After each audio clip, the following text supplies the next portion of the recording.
out of his prime. He's like 40, I think 40 when this all happened. When he was like 20 something. His first time around. So and it didn't go quite as well. Probably as he had hoped. But he did overcome the odds, and he came back and fought professionally.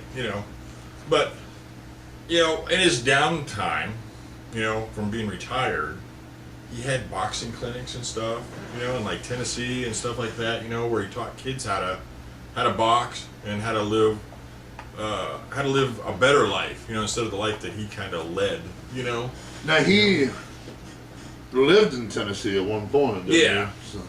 He had to get away from what I read and everything. He had to get away from the world, which sometimes, as an entertainer or an athlete, you do. You have to get away from everything that surrounds you and find some place, that's just you and your family kind of thing. Yeah. So you can refocus your mind, and that's what he did. He moved to Tennessee, started a boxing school, more or less, or clinics, and kids come in from all over the world, mostly troubled kids, and he would teach them how to box and how to live a straighter, more narrow life, and get on the right path, So, and that's to fans like me, those are the things we're gonna remember. Yeah. He was a kick-ass boxer. He lived it up. He made his mistakes, but he kept pushing on and he learned. Lived and learned. So, but at the end of the day, they never did say what the cause of his death was. No, But they said he was sick and he was in the hospital on life support. On life support, and he had a feeding tube. So yeah. This says he disputed the contention that he had HIV or that he later contracted AIDS, and he actually boxed twice, once each in 2006 and in 2007. Yeah. I would like to see those boxing matches just to see, Yeah. if he changed or if the style changed. I didn't get to see those. They were black matches. They were like before the card. Oh yeah. And they weren't televised. Because of the contract, he didn't want to be televised. The first one was to see if he still had it. He wanted to fight in front of a big crowd and make his comeback and see if he still had it against a much younger opponent. And it didn't turn out so hot. He looked like he hadn't fought in 20 years. Yeah. He put up a fight, but still wasn't the Tommy Morrison everybody was used to seeing in the ring. Wasn't the hard hitting left hook. Yeah. And which, we know what it's like to be in a ring. If you haven't been in the ring a long time, there's a lot goes on up here, twice as much as that's going on here. Yeah. Physically. Mentally, you're running everything 2-3 times faster than it is physically.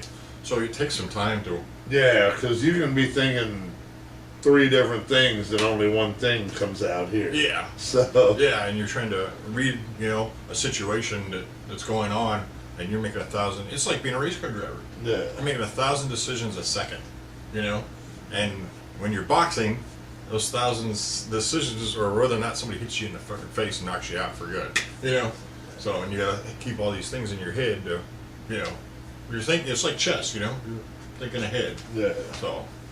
Well, this says, I guess his mother told someone in a story last month that she thought he was was near death. Yeah.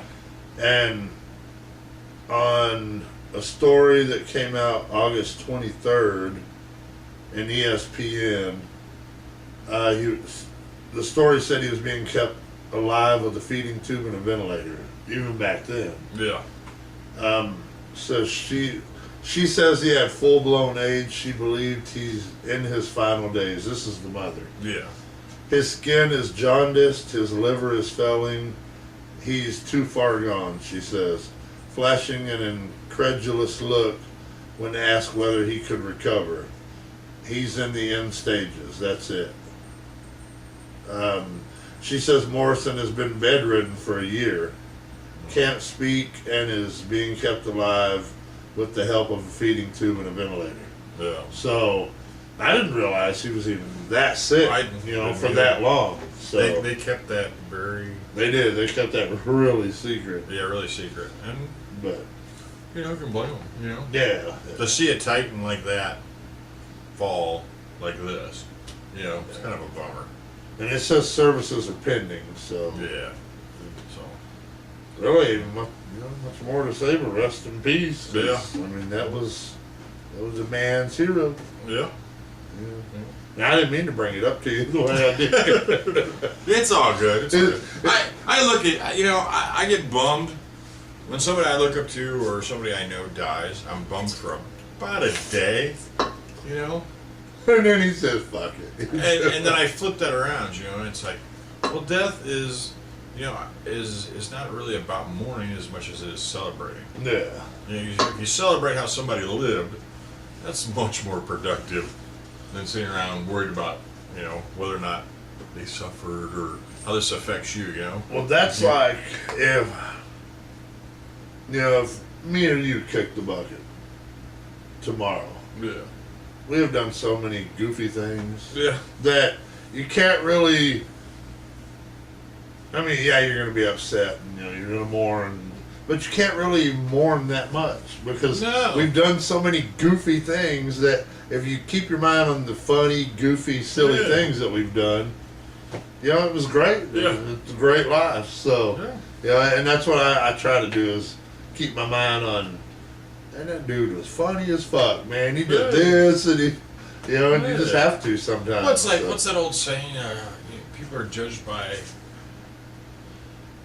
what is it? Not by what they did, or how they did, or what they did, or something. There's a saying about that, about life, and I kind of believe that, It's like, once they're gone, think about all the awesome shit that they did, and the way they made you happy, or it's like when my mom died, my grandfather died, my grandmother died. I was sad for a couple days, but then I got to thinking about, man, how great life was because they were there. Yeah. I mean, I am who I am because of everybody I keep around me. Yeah. And everybody that is around me, my family, my friends. So I don't keep we know a lot of people, but we don't have all those people here in our circle. Yeah. We keep a few people that we actually care about and trust. We have the caring people, then we have the acquaintances on the outside. Yeah, you have your circle of trust, I guess that's what you call it. Yeah. You have family, and then you have your friends, your close friends that fit in that circle, and then everybody else is pretty much just outside of that. And in my circle of trust, in the little circle right here, I got a lot of family that's way the fuck out here. Yeah, I keep a lot of them out here. A lot of them ain't even allowed to be around the circle. They just gotta stay the fuck out. Yeah. So. And it's because especially with me, friends and family that I trust. Those are the people I care about. Yeah. So and say we've had some friends. Or we've had some acquaintances, we'll call them friends, but they're really acquaintances over the years pass on, and somebody will call me and say, yeah, so-and-so died. I'm like, oh man, I'm sorry to hear that. Yeah. And then I hang up the phone, and then I go back to doing what I was doing. Yeah. Because, it may sound insensitive, but, they weren't really in that circle. I feel bad for their family, but when I sit down and think about them, or if I see something about them, say it was a wrestler or something passed away or something, or a musician, and we've had many of them pass along down the road we've been down, when I see the picture or a video of them, that is when it hits me. It's like, man, that was fun when we did this. Yeah. And I go, oh, that poor bastard, I sure wish he didn't die. I don't think that way. I'm like, oh, remember when this dude did this kind of thing, or we have a buddy that died that played in the band. Yeah. And played music with us. And when he died, it was kind of a shock. It was a shock more than anything. He died, he wasn't the kind that would, do what they said he did when he died. So, shocking deaths, I'm like, fuck. And I'll think about that for a little bit. And it's funny you bring that up because I was going through old pictures Friday, or no, it was Saturday. I was going through some old pictures, and I found his phone number on the back of a picture, and I said, "I ought to call that fucking number, see who got that fucker's number now." But I don't think of people that like had played music with us or people that we knew that had passed on.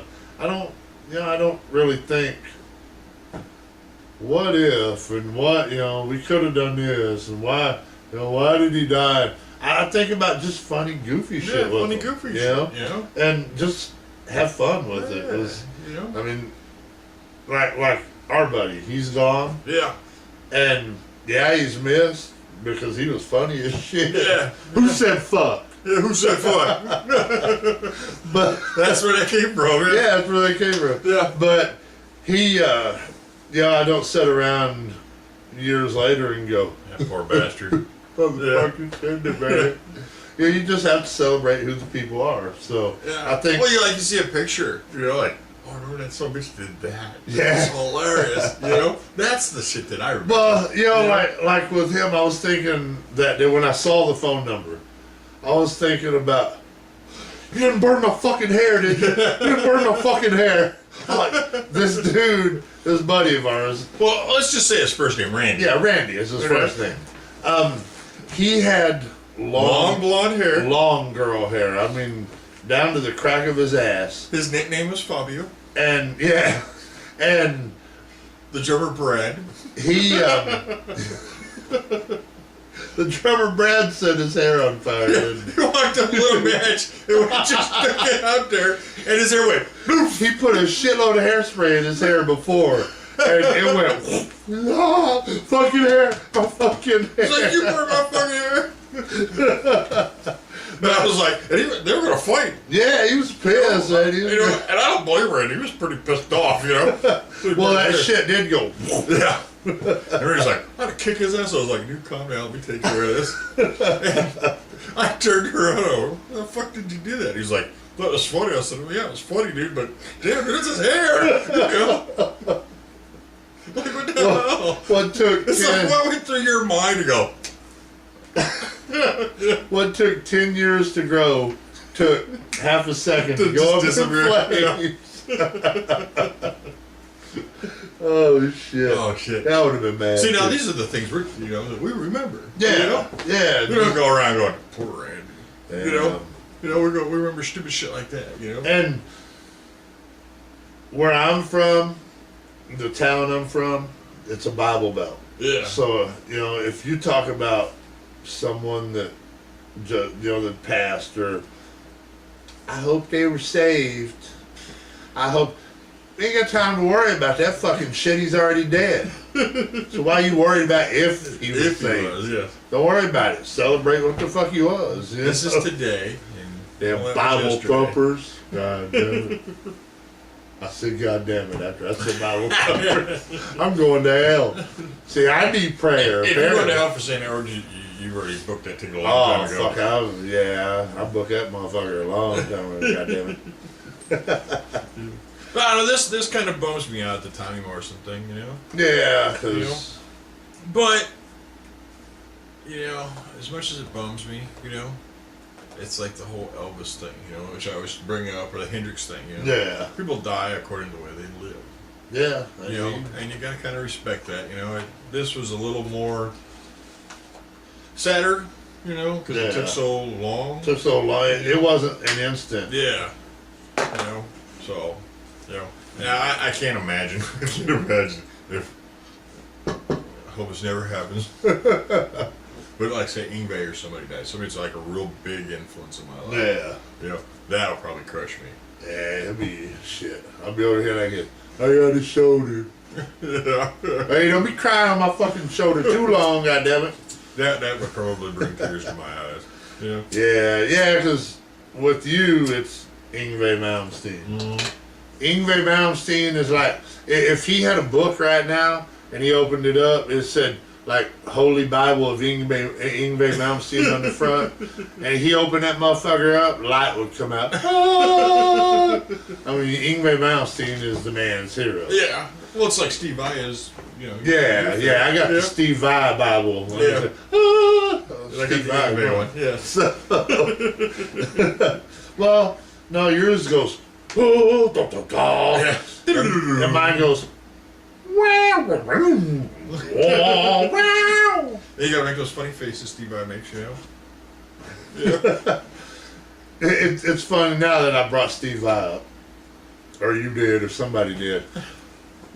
If you people have never heard Steve Vai or We're still talking about Malmsteen, Yngwie. Fuck him. No, yeah, it's not. just kidding. If you've never heard Yngwie Malmsteen, right here, that's the name. Yeah. Or Yngwie Steve Malmsteen. Vai, right here, Yeah. the name.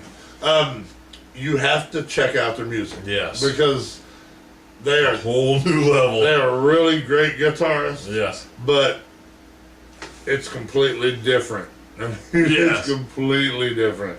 And like Steve Vai, he experiments with his guitar. Yeah. He finds the goofiest, oddest, craziest sounds Yeah. that he can find on a guitar And make sense of it. and makes sense of it and makes a song.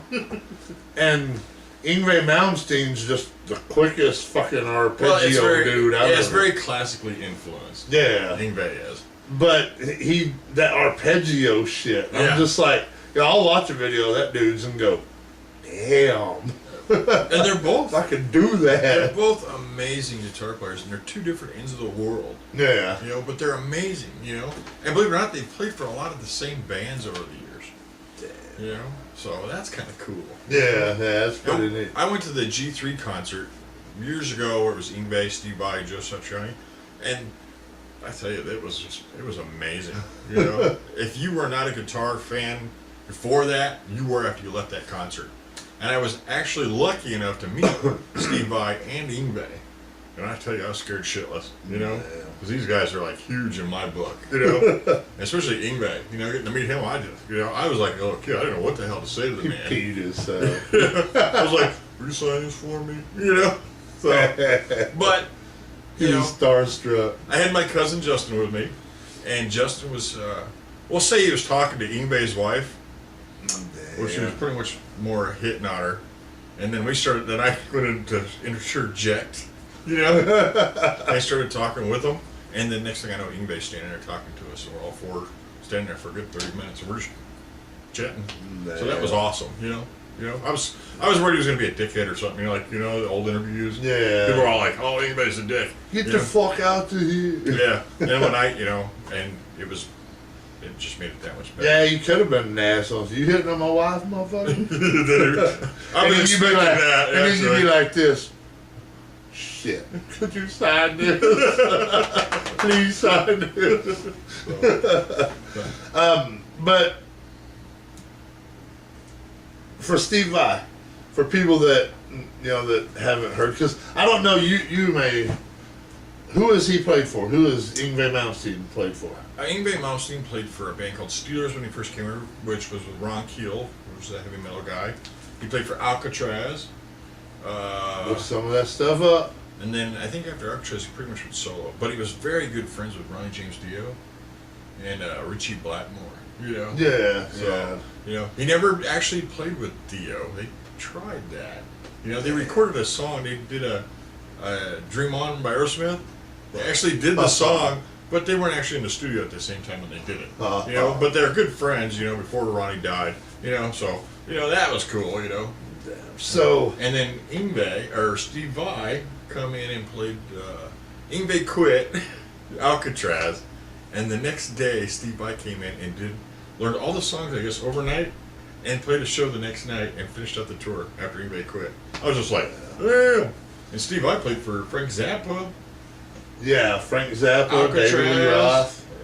David Lee Roth. That's where I really got to. Whitesnake. Yeah. You know? I mean, so, look on YouTube, I'm sure they have it. The differences between Alcatraz when Yngwie Malmsteen was with Alcatraz, and then look at the difference between the sound when Steve Vai was with Alcatraz.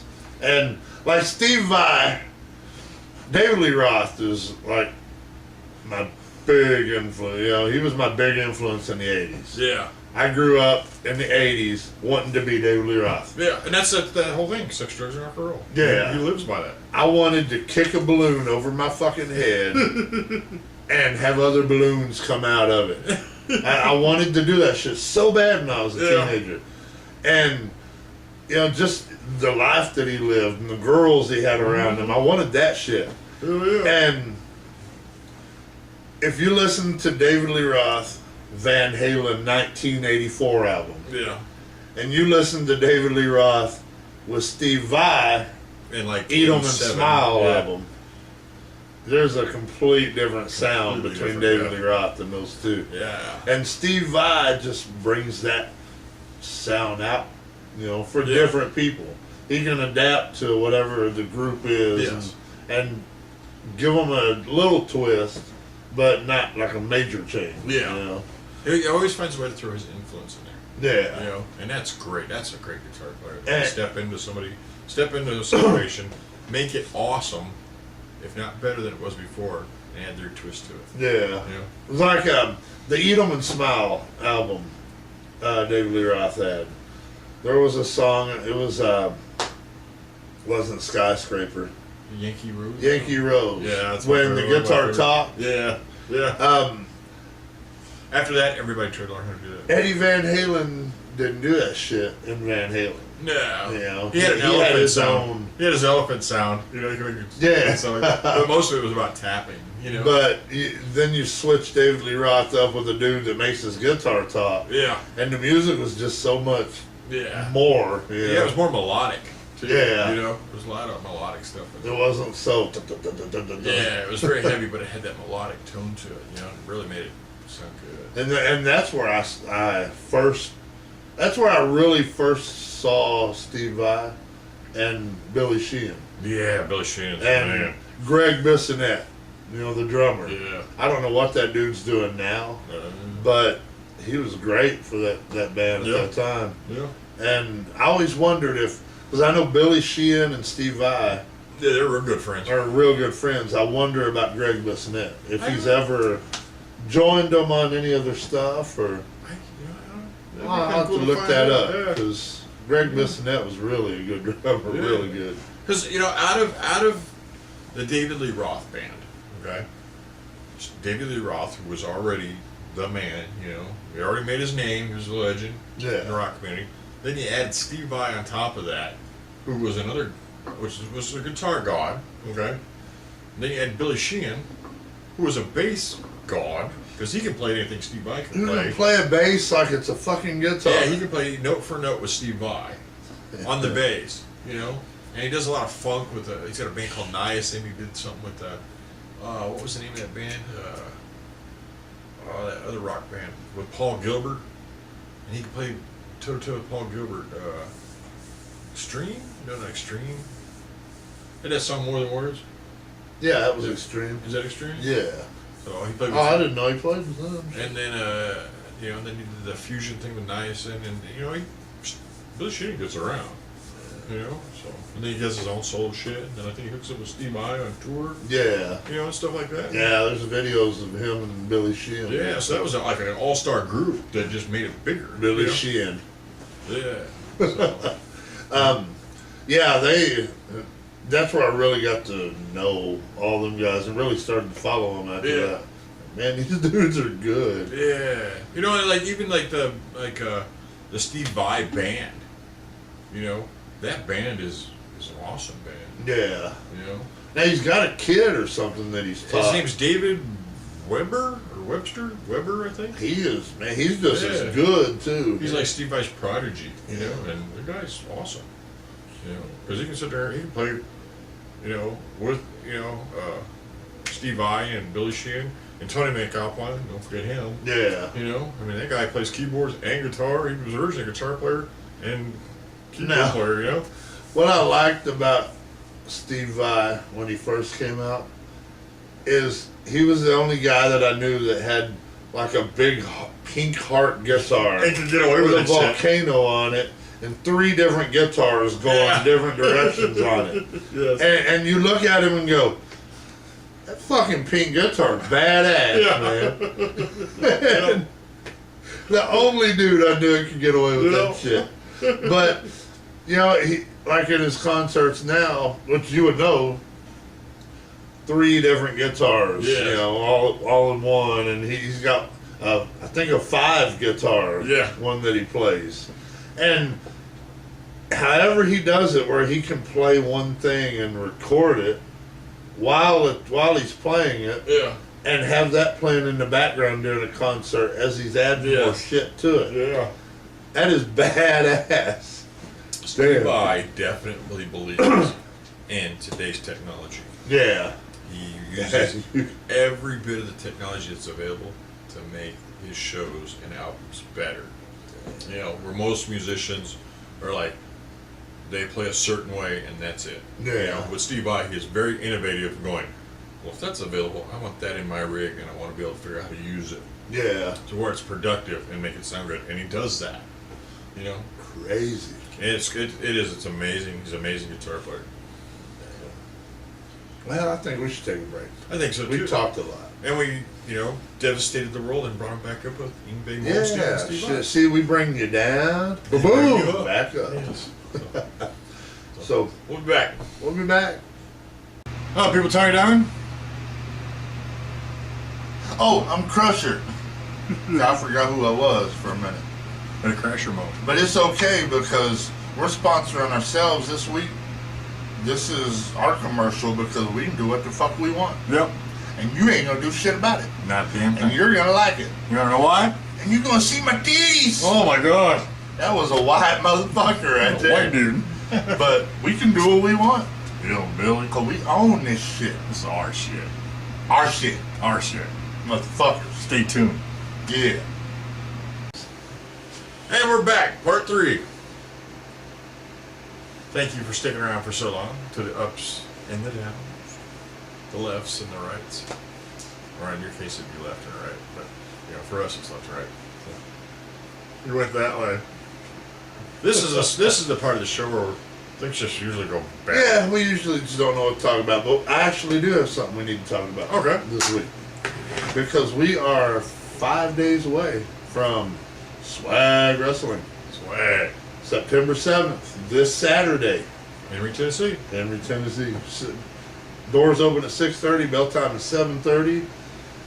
Tickets are $3 a person, $5 for a couple. Children 6 and under are free. And you gotta come. You gotta come. The Inhumane Society, Krusher, Tony Diamond, and Mr. Iron Horse versus Brimstone, Exodus, and Captain Morgan. And then some fruity ass commissioner called Dr. The Boss. The Boss, Mr. Dan Nimrod.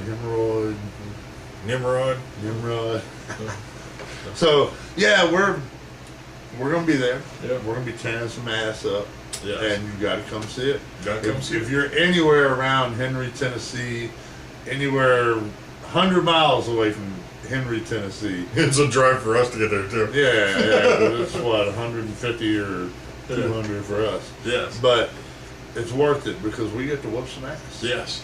And we're gonna have a lot of people there watching our back. This is built up to be the epic battle of. Yeah, it's really built up. I honestly believe it's gonna be the battle of. It's gonna be big. The boss, the commissioner, the owner, whatever you want to call yourself, he's gonna get Mr. Nimrod. He's gonna get his head shaved that night. That's gonna be funny. Yeah. Because he's a douchebag. And nobody even likes him. And I'm thinking after that night, I'll probably have his job. I think you'd be good at it. I'm thinking that night, I think I deserve to have the boss of Swag Wrestling. Oh yeah. Because I got all the swag. All the swag. Bitches. But the only person that's got more swag than you is me. But that's okay. No. See, We're equal. okay We're equal. Yeah, we're okay it's not more or less, you see. Because I'm too extreme to be me. You know, it takes 10 guys to be this, this awesome. And I'm just full of shit. And I can admit it. because I don't care. But I've really been thinking about that, considering that. I think after that night, after we shave his head, we should just kick his ass out of swag wrestling. Yeah, because he'll be so humiliated. Why would he want to stay? Yeah, he won't want to come back. He won't even try to come back.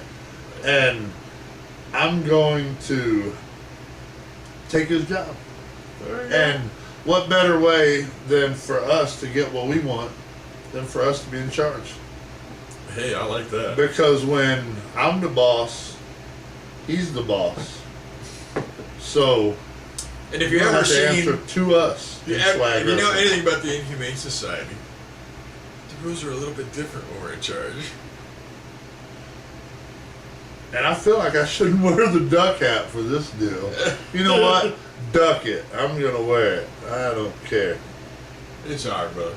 You're extreme. It's all good. I got a tail and everything. We're so badass. We wear what we want, and it doesn't matter. Yeah, that's right. You know? Damn. But because we are going down to Tennessee, and they don't know nothing about anything. So well, I guess put it in terms of that they'd understand. You don't know nothing about nothing. Here's the thing about Tennesseans is I keep having a lady responding to a lot of my Facebook shit. Yeah. For those of you that don't know, and majority of you probably don't know, Just can't read. Dan Nimrod is Hemorrhoid. The boss of Swag Wrestling, this idiot keeps harassing us. Just keeps talking shit on Facebook. Anything we put, he's responding to in derogatory manner, and we don't do that shit. No. You know, we do face to face. We're professionals. So I believe I'm gonna have to talk to his boss, and because we pay off people and we don't care to say it, and the Inhumane Society has a pretty good slush fund. I think with enough money, I can run that dude right out of the company, and we'll be in charge. It's only a matter of 5 days, and we'll be in charge. Yeah. So after I shave your head and you leave the company, and we beat Brimstone and Captain Morgan and Exodus, that's no big deal. Yeah. That's not even a concern to us. I'm more concerned. I haven't shaved. I haven't done nothing. Well, I don't want to go that far. You may not be that. Well, concerned. see, I'm not. But Brimstone did pull me out of retirement to pick a fight with me. He so did. now I'm gonna have to kick his ass on this planet. So you have not really concerned, but you have an issue that you need to take care of. We have an issue. My issue isn't even with them. It's with this boss of Swag Wrestling that keeps talking shit and keeps bringing up crap that he don't even need to bring up. Yeah. And that's the man that's going to get his head shaved. Yeah. This is the thing that blows my mind. Right. We went there the first time. We wanted to pick a fight with the team. Their top team. Right. It took a lot of work to get Iron Horse and Krusher on the same page. A lot of time, resources. Right. Yet to make an ultimate tag team. I didn't even think about even getting in the ring before this night. Because I was happy just being me, being extreme, being cool, But they brought out this special ref, which happened to be Brimstone. Dr. Mr. Hemorrhoid, commish guy, brought out Brimstone and put him right in the middle of our plan. And Planned. That's what it was. Yeah. It was a plan to counter a plan, because they ended up cheating us. Brimstone ended up punching you, shoving me off the ring, and giving the win to Captain Brown and exercise guy, Exercise. and got them the victory because they didn't like the way we did things, I assume. Well, see. So now here we are again, the fight of the century coming up, and we get another special guest enforcer. And what is the deal? Why can't we just get a regular referee in a damn ring? Well, see, we're going to have a manager that night. Yes. We have our own little anarchy type looking buddy. Yes. And we're going to have him out there that night. Because when I'm fighting, I need to be focus on the fight. Because you need to be on the fight, and Yes. his job is to be out there Yes. Watching our backs. protecting our backs Yes. and making sure that they don't pull anything From that we're behind. not aware of. Yes. So we're gonna have some people there watching our backs, and Because they act like they're the victims. They're not the victims. yeah, We're the victims. if you look at the video and you look at the Facebook stuff, and we made our case. We showed last week on the video. Everybody saw Yep. where we got cheated. You know, the ref looked away, and then I'm trying to pin the guy, and he picks a fight with you. We went through all this last week. Yes. And their argument is, or the boss's argument is, the only argument is we're delusional, and we shouldn't put our hands. We are not allowed to put our hands on any official in swag wrestling. So I guaranteed him that September 7th, this Saturday, I'm going to put my hands on him. And I'm going to put I believe you too. Yeah. And I'm going to put my hands on whatever ref he has in that ring that night. Yeah. That's a guarantee, and that ain't changing. But my focus isn't even on the match. I'm going to do the match, and because it's nothing to me. Yeah. You have the issue with Brimstone. Yes. Captain Morgan has, or Iron Horse is a tough Iron dog. Horse has an issue with all of them. Yeah, I think And take care of business. my issue is going to be when I'm in the ring, I'm taking care of business. But I've got, when I'm looking this way, I'm looking this way too, because I'm going to make sure that idiot boss of Swag Wrestling doesn't do anything, send anybody out, doesn't pull a fast one. I got my eye on his ass this time. Yeah. And when we're done beating them dudes down, which I know we will, it's not even a concern. When we beat them down, I'm going to walk over there and I'm going to grab him, and we're pulling his ass in the ring. And we're going to beat him down and we're going to shave his head. Yeah. And that's what... That's gonna be the icing on the cake. The way we're Because after gonna we do get the victory over Brimstone and Exodus and Captain Morgan, that'll be the icing on the cake. See, that's the funny thing. You don't even know their full names. I don't care. I don't. Johnny freaking Diamond. Come on I now. have to think about what their names are because they're that unimportant to us. But I remember the boss. Yeah, see, the reason I remember Brimstone is because we traveled the same roads and fought the same people. Yeah. We both went similar directions to get to the top. But in all the years that we've been wrestling, we've never fought each other. So, I don't know why, I don't know how, but the paths never crossed, but now they've crossed. So, Now it's going to get bad. now it's going to get bad. Because, see, Because there's nobody that's unbeatable. I have to think about what their names are because they're that unimportant to me. Yeah. I know the boss because, and the only reason I can remember the boss is because he's the one that was the one that screwed us last time. Mm-hmm. So I've got my mind on focus on that dude. Yeah. And this whole head shaving thing came up one day when he sent me a derogatory message. Yes. And about what him and his boys were going to do to me. And you. Yeah. And I brought up that I was going to shave his head. Well, when I brought that up, it sounded like a good idea. So run with it. yeah, I'm going to shave his head. And that's where that whole idea came from. So that night I'll have the clippers and they're going to be warm. I'm going to put new batteries in them. They're going to work. They're going to be good. And if we don't need scissors because he's already short-haired and half-bald anyway. He's an aging middle-aged And man. He's a scrawny-looking Hulk Hogan wannabe. He got the handlebar mustache. Like he's cute. And it's gray. Yeah. It ain't even dyed like Hulk Hogan, so he ain't even got that right. I think after we shave his head, after we win the match, after we shave his head, we may just have the boss above the boss of swag wrestling come out and fire him and give us the spot. Yeah. That would be like the cherry on top of the sundae. Yeah.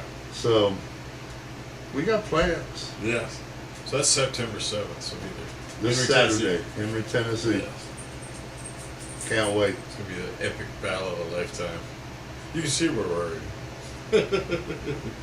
Oh, what'd you say? I fell asleep for a second because I was so worried. I said that I'm too extreme to be me, and they're not man enough to be this. Oh, hardcore. yeah, that's true. Because I thought you were saying something about those three that we got to fight, and I just fell asleep. What three? The three idiots we got to fight this Saturday. Oh yeah, I forgot. Too. Hambone.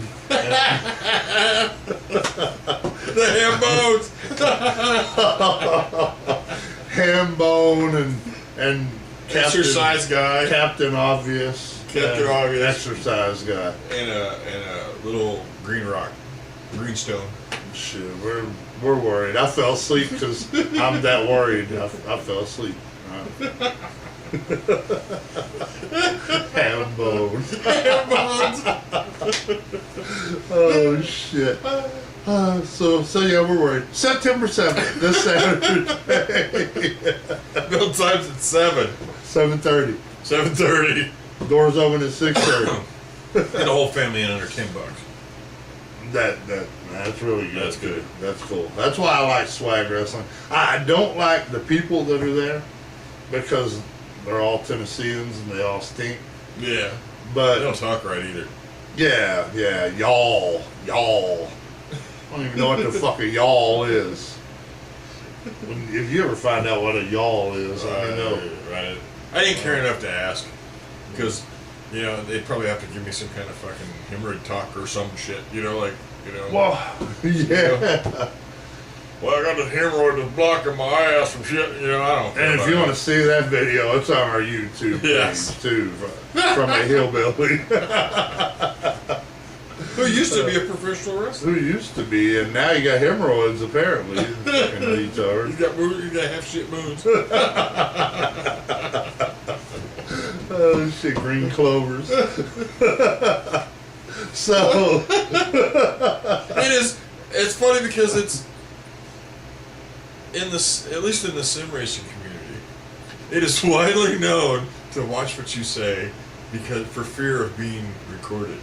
Because I record a lot of shit off the internet. yeah. And we record a lot of shit for this show, so we always have a camera or some kind of audio recording device near us. Somewhere. So you kind of. So It's like that whole Chris Rock thing in that movie. It's like I didn't know the camera was on. The camera is always on, okay?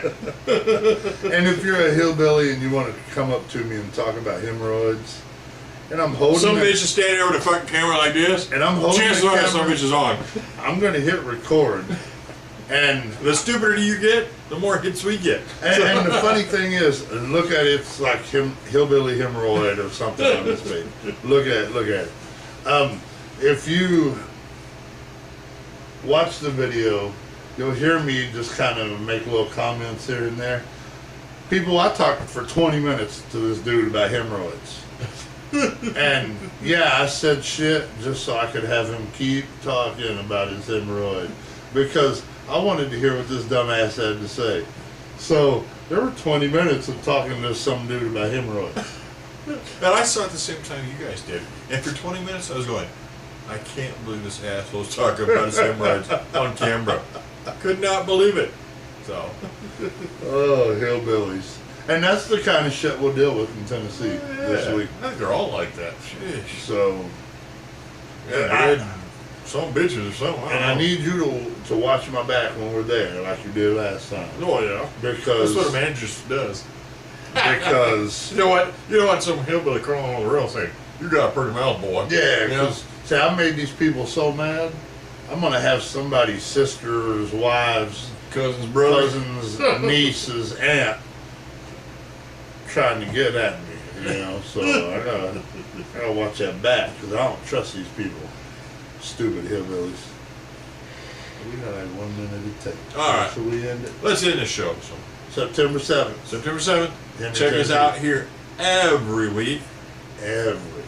for your latest whatever. You know. For your little latest. For your little latest But stuff. thanks for watching the show. We'll see you guys next time. We hope you enjoyed it today. Goodbye. Well, we're gonna stand here like this.